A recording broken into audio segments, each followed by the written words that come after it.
Wala pang team sa NBA ang nakabalik mula sa 0-3 deficit. May umabot pa ng Game 7 pero yung nanalo sa serye, wala. 0. Yung manipis na tsansa ng Cavs sa serye naging parang imposible na tuloy.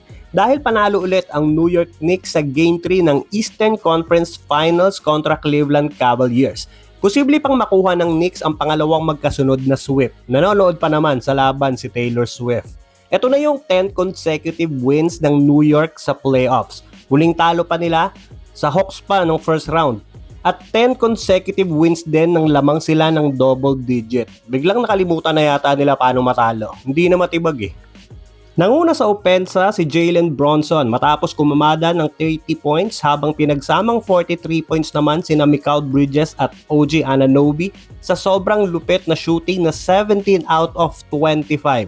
Habang ang Knicks ay tuloy-tuloy ang apoy, kabaliktaran naman ang nangyayari sa Cleveland Cavaliers. Problema pa rin nila ang kanilang shooting, lalo na sa 3 kung saan 12 out of 41 lang sila o 29%.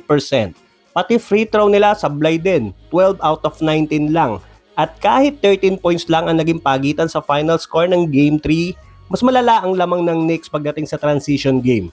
Dinumina ng Knicks ang Cavs sa fast break points, 30-10. Medyo surprising yon kasi noong regular season, parehong nasa gitna lang ng liga ang dalawang team na to pagdating sa transition offense. Pero ngayong playoffs, sobrang halaga ng madaling punto sa fast break dahil mas mabagal ang laro at kabisado na ng bawat team ang set plays ng isa't isa.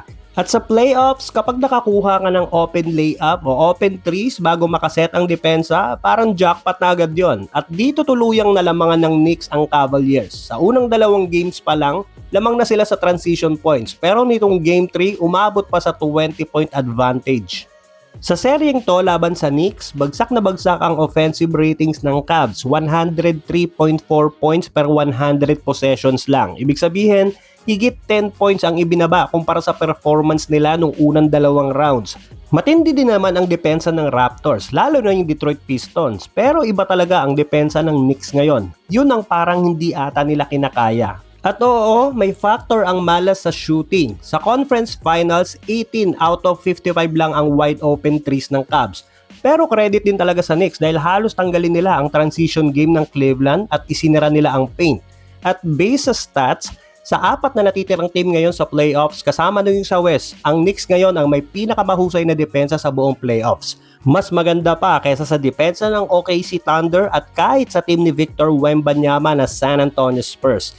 At dahil sa depensang yon, isa pang nagpapatalo sa Cavs, turnovers. Nadoble halos ang mga errors ng Cleveland ngayong serye kumpara sa regular season. Ngayong Game 3, nagtala sila ng 17 turnovers at 11 doon ay live ball turnovers. Ibig sabihin, diretsong pass break opportunity para sa Knicks. Mas masakit yon.